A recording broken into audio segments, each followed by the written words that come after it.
How many of you have encountered a true psychopath or a soulless one? If you did you know? Studies show about 1% of the general population actually meets the criteria of psychopathy. That's 1 in 100. That's not actually a small number. But what is the difference between a soulless one, as Mark Prophet wrote about in his book, and a psychopath?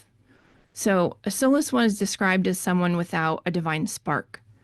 They're spiritually devoid, may mimic human behavior, but operate without genuine empathy or connection to the divine. Their actions are often manipulative and aim to disrupt spiritual progress and sow discord. The primary difference is that the soulless ones are actively hindering spiritual evolution and creating chaos intentionally, whereas psychopaths may be more driven by self interest, unfazed when their actions do cause harm. In the Soulless one, Mark was more focused on beings who migrated to Earth years ago and have created the mechanization man. And I'm hoping that most of you actually have not spent a substantial amount of time with a psychopath or a soulless one. But I thought it would be useful today to kind of lay the groundwork for how they operate for two reasons. One is that in the event you do encounter one in a meaningful way, that you are given insights that may be helpful in navigating that with God's help.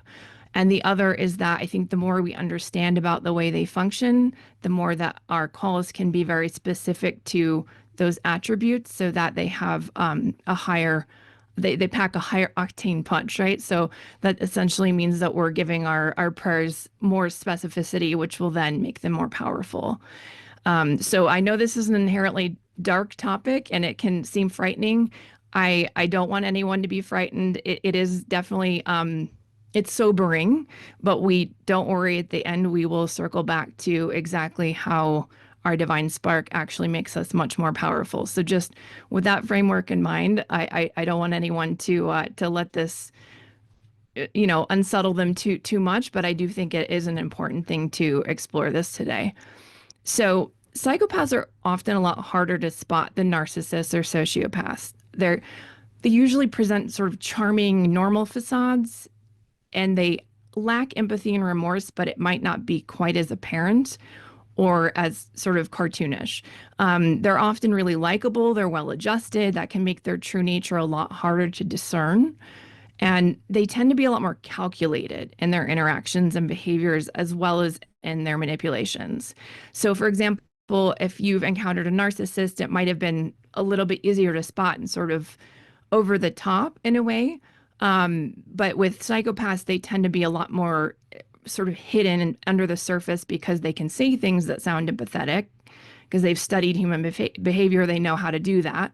They can even actually, analyze how you're feeling and reflect it back to you.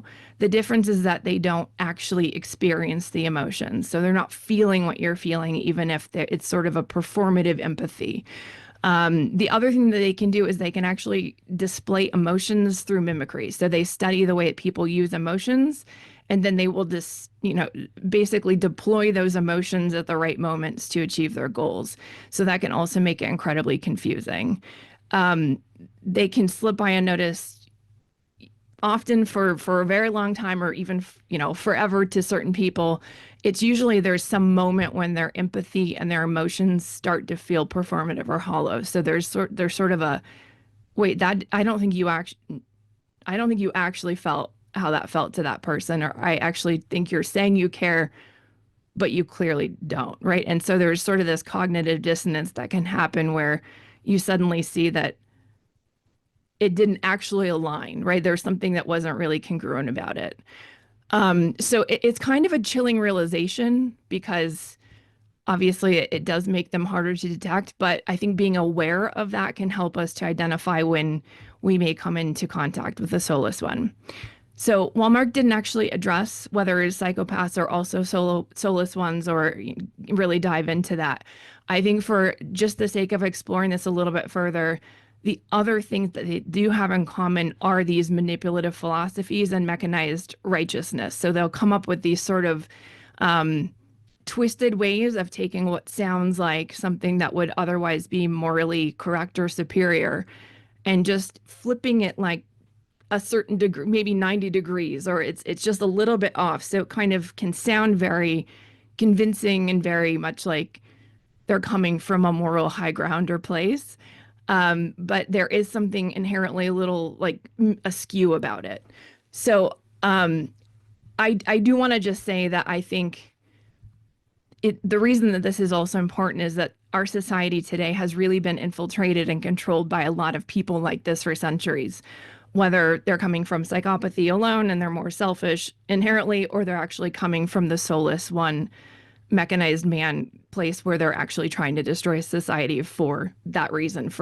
It's a little bit unclear, I think, where they may fall depending on who it is within those power structures, but they do tend to rise to and occupy these positions of authority and financial power. So as Mark said, in the Soulless one, they place they place an unconscionable yoke upon the neck of humanity. And I think that that's true regardless of which framework they might be coming from. So from entertainment to the news media, they've promoted their propaganda in ways that waste human creativity, waste our energy, waste our emotions. And then they force the population into these places of fear and survival mode, which then keeps them from realizing their full divine potential. So, in order to just, like I said, this is not to scare us again. This is just to educate us about how we can work with the ascended masters, make focus calls to dismantle them. And I think the other important thing here is that we're envisioning a world where this is no longer true. And the more that we put that out into the world and the more that we work with our divinity on it, the more that this is just going to be a thing of the past. So here are some of the things that are known to do, just to help us kind of get our head around what this can look like. So they often use fear as a control tactic. They know that a frightened population is a lot more likely to comply. And people get focused on their own safety and their own well-being, it sort of disrupts their ability to actually center in their divinity and create things. So this can look like perpetuating social unrest, amplifying outrage through the news media, making sure they're leaning on narratives that are really upsetting people, getting them angry, getting them fearful. It can look like forcing the population into fighting for basic resources. It can look like, you know, getting people to feel like they have to protect themselves from hysteria around any sort of, health crisis, things like that.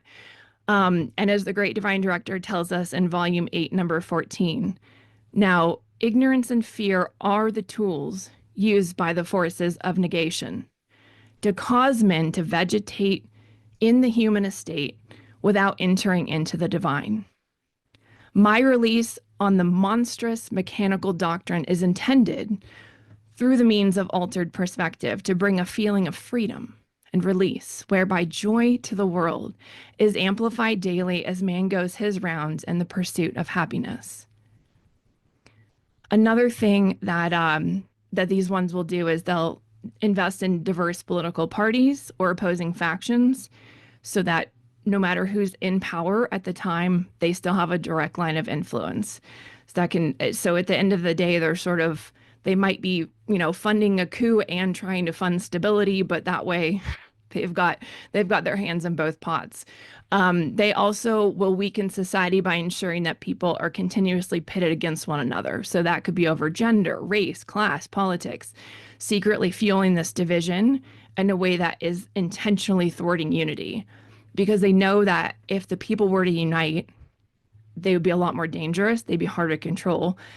And, there's a potential that if they join forces, they could actually take down these ones. So when an issue, I've also noticed that when an issue becomes less heated and it starts to kind of die down, then they seek out a new opportunity to reignite it. So there's some formula, for dividing people that resurfaces. So I would say that a lot of people are speculating that, that today's hyper focus on gender fluidity is sort of the latest iteration of this. And it also appears that there's sort of an undercurrent of them gearing up for a climate change division coming next, but hasn't actually taken hold or reached critical mass yet. But you can kind of see them seeding these things through social media and the media, and then realizing, oh, this is probably where they're taking this next.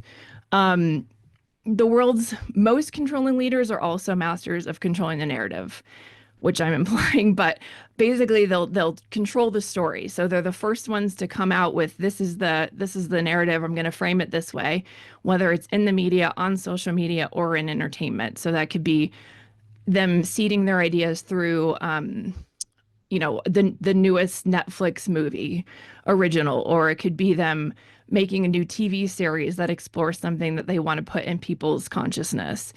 And that's where they're seeding their agendas and their sort of askew moral frameworks that look correct but are like just not quite right. Part of the reason that they fuel this chaos through these subversive means is that whether it's sparking or fueling outrage over socio-political or economic issues or even health scares, they actually monetize the chaos. So they're profiting from war, they're profiting from natural disasters and societal collapse. So they're finding ways not only to create this mess, to keep people divided, which makes them easier to control, but then they're also cashing in on it. They're also masters of appearing as if they're well-intentioned, which is sort of a sleight of hand, David Copperfield style, where they're essentially doing something to make sure that people remain unaware or unsure, or they're not pinned downable enough that what they're doing is actually orchestrating the chaos. One thing they really don't want is to actually solve any problems, that they're just perpetuating this sort of crisis loop that keeps cycling to make sure that everybody remains reliant on them and also unable to prove what they're actually doing. Sometimes their investments in governments, media, and justice systems are used to actually then perpetuate these narratives or these agendas and seed them, or leverage them in order to achieve their goals. And sometimes these efforts are so egregious and such an overreach that they end up damaging the trust in these institutions, which then, of course, instantly gets blame shifted onto the institutions that they're the failures.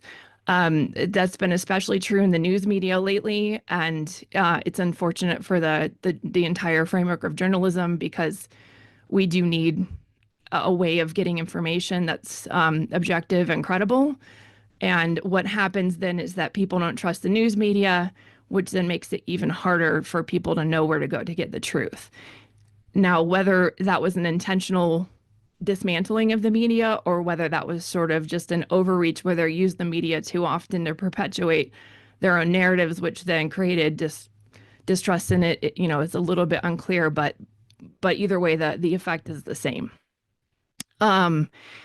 So it's sort of this, overly aggressive use of pressure potentially that caused the collapse, or maybe it was actually intentional and they knew exactly what it would lead to.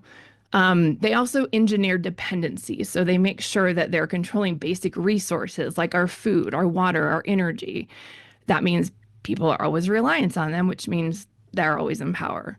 So as we can see, I don't want to that we'll leave it there for today because that it's still a lot, I know. But it's not a small issue, obviously. They're incredibly influential. They're doing a lot of things that are hard to pin down and hard to combat. But what I do want us to focus on now is that light bearers actually do have a way of navigating this, and I don't want to say fighting it because that's too aggressive, but we do have a way of fixing this. The beginning of the Great Divine Director from volume 8, number 25. So, by taking undue thought or being concerned with the cares of this world, mankind create and sustain a sense of limitation for themselves, and then, within this limited framework, they seek to exert unlimited control over the many facets of the world. When mankind turn to God and in sweet surrender invoke the presence of God and his mighty light rays to direct and perfect all outer conditions, there's no longer a sense of limitation. For here, unlimited grace corrects and controls the substance over which he then has dominion.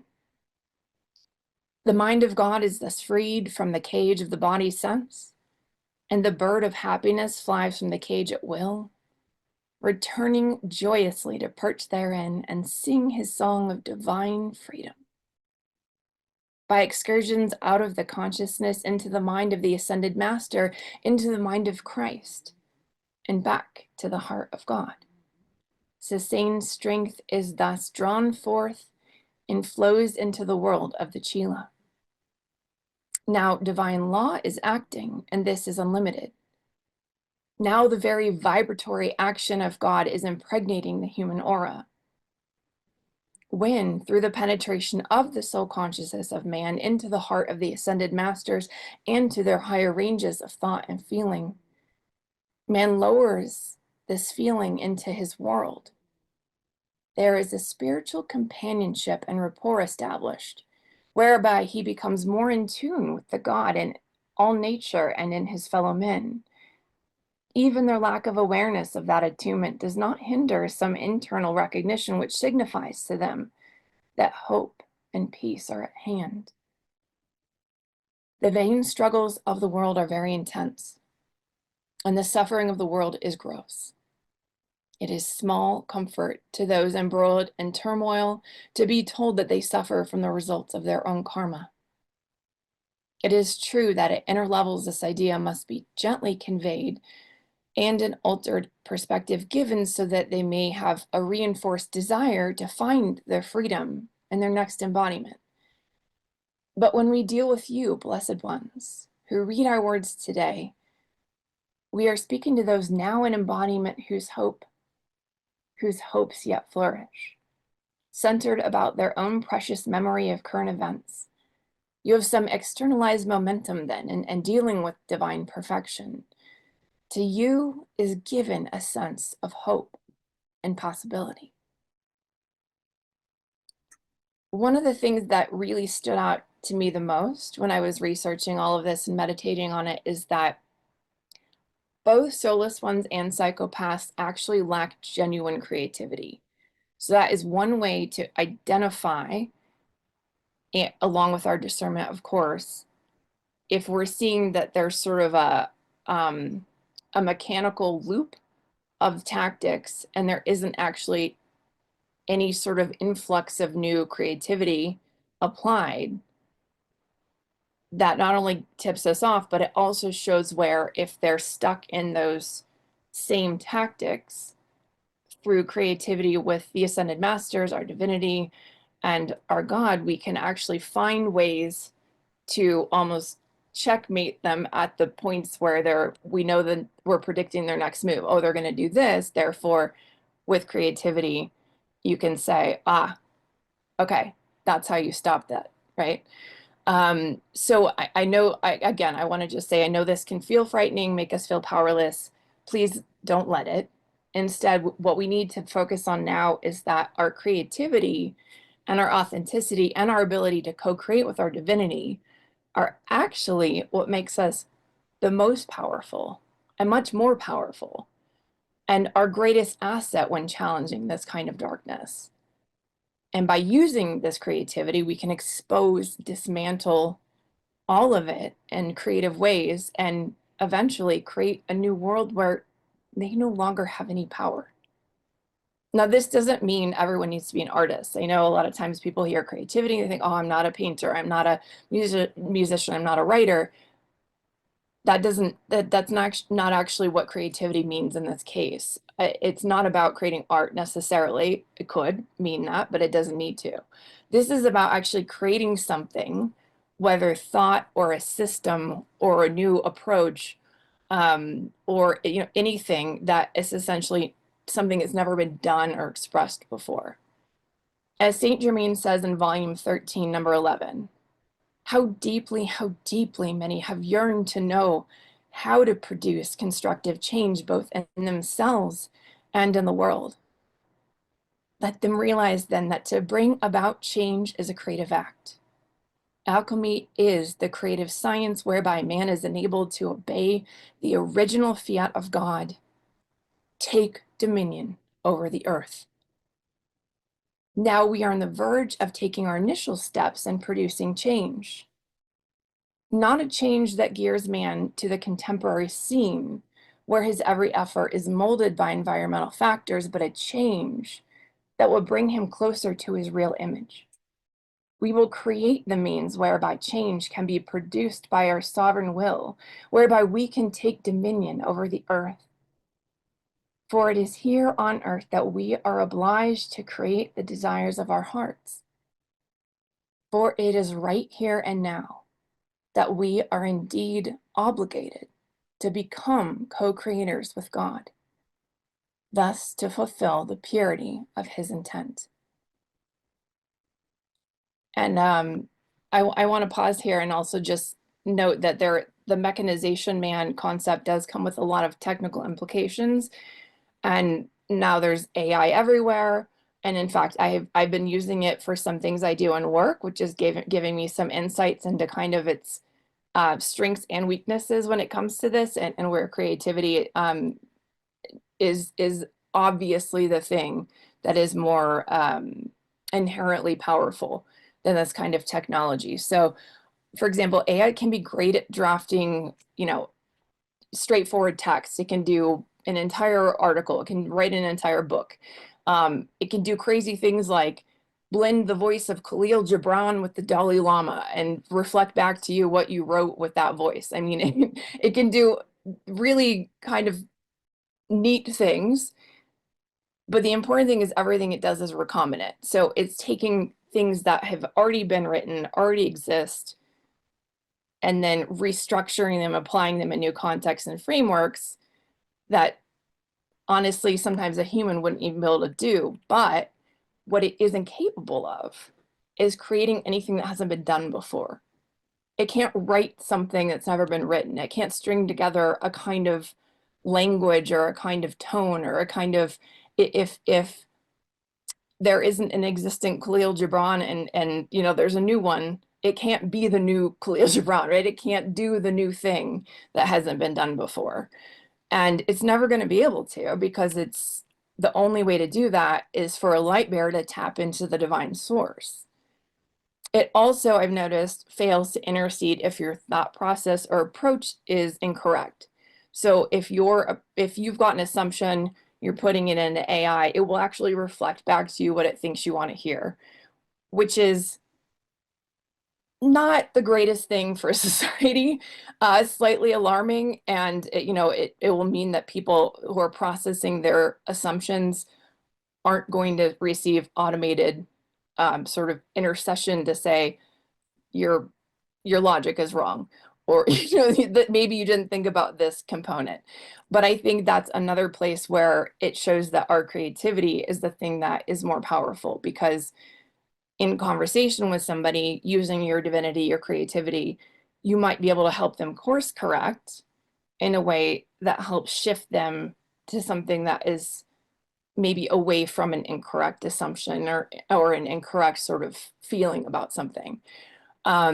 Mark says in the Soulless one about creativity, now, when men become involved in a sense of rote and lose sight of the cosmic inner design, which is a wholly automatic unfolding of the first pure pattern functioning somewhat as do human reflexes, instinctive and subconscious manipulation of substance, they become victims in a very unfortunate state, which, although those steeped in the idea of goodwill and the desire to do right, is lacking in the understanding of the joy that can be there when they let the divine intelligent self carry out its role in expanding man's freedom.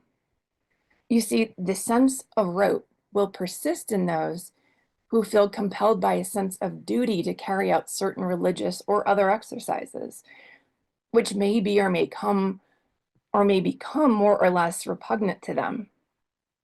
Through a little understanding, they might clear the air and derive immense and constant satisfaction for themselves, resulting in spiritual progress and in a new release of courage with far less expenditure of energy. For they would be then drawing more and more upon the universal supply. And I think creativity is really key here too, because knowing that the soulless ones actually used genetic engineering to create these human-like forms that are referred to as the mechanization man, this means that they weren't even created by divinity. They were created mechanically, which means they're inherently incapable of actually creating life or anything new. And the Great Divine Director also addresses this in Volume 8, Number 4. Continuing our examination of the mechanization concept, let us point out the doctrine of the mechanical ascension, whereby, through methods we may term rote and performance, individuals are guaranteed their ascension through the observance of certain ritual and the performance of certain mechanical acts.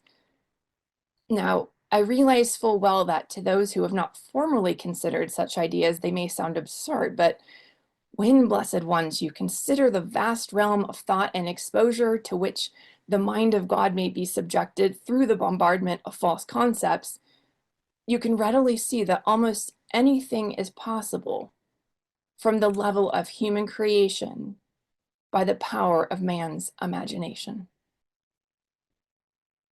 The Great Divine Director also spoke about the power of creativity in Volume 8, Number 10.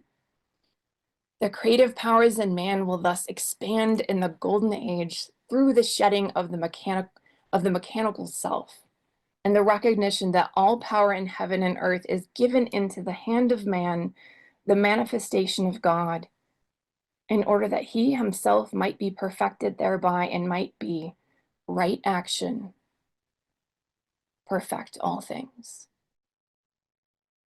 And Beloved Cyclopeia and Virginia also talk about co-creating in Volume 25, Number 13.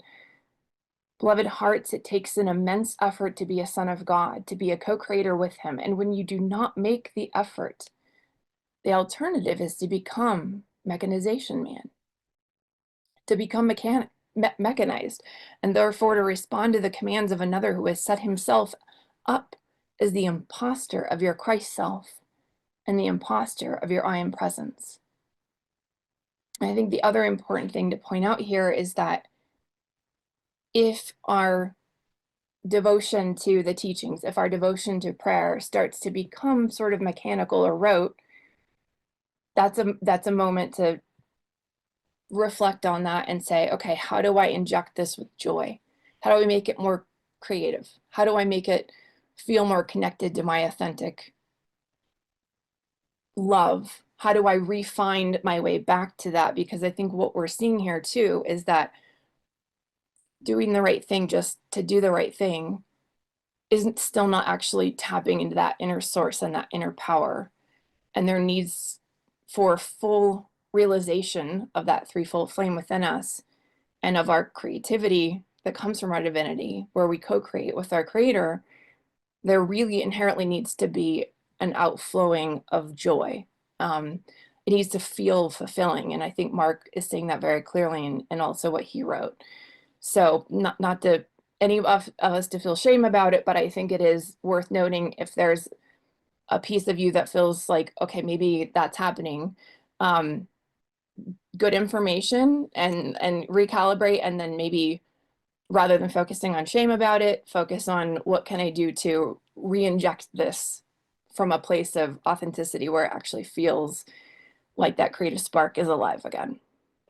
So I'd like to close today's teaching with this beautiful passage from the Beloved Goddess of Liberty, from Volume 32, Number 41. Therefore understand, beloved, that your primary and original reason for being is to be co-creators of life, with that life who is God. And for this divine purpose, the Divine Mother has endowed you with a sacred fire, and it is indeed sacred. And out of that sacred fire, the material components, even the seed and the egg, are endowed with a God consciousness. Else, beloved, this would be the mere reproduction of a species or of mechanization man, on a parallel with the animals who do not ensoul God in their creation. So I'd like to just leave us with this, and then also this thought that it is actually really exciting that we do have this incredible spark in us. And I think it should give us all a sense of awe and wonder that while things can feel dark and heavy in the world often, we are arriving. And so like to just say, please join me really quickly in prayer for a closing thought, and let's meditate in our hearts on this divine threefold flame within us. Beloved, divine, ascended master that is working with us right now in this moment, whose presence we feel over us, the great divine director who has given us this teaching, and Saint Germain who has given us this influx of joy around our creative selves. We thank you now for this teaching, and we ask you to give us the wisdom, the joy, the sense of purpose, that we would recognize these soulless influences in our world and reignite this connection to our love, our joy, our creativity, our authenticity, that we may be true beacons of light that illuminate the full power of God, and that illuminate this path for others so that we can together create a society, a world that is rooted in truth, compassion, and God reality, where all of this becomes just some memory. And that our consciousness, our collective consciousness inside of this God reality would embrace this in this moment, and that we would be the ones who help see it and anchor it on the earth. I ask for this to be done according to God's holy will. So it is. Amen.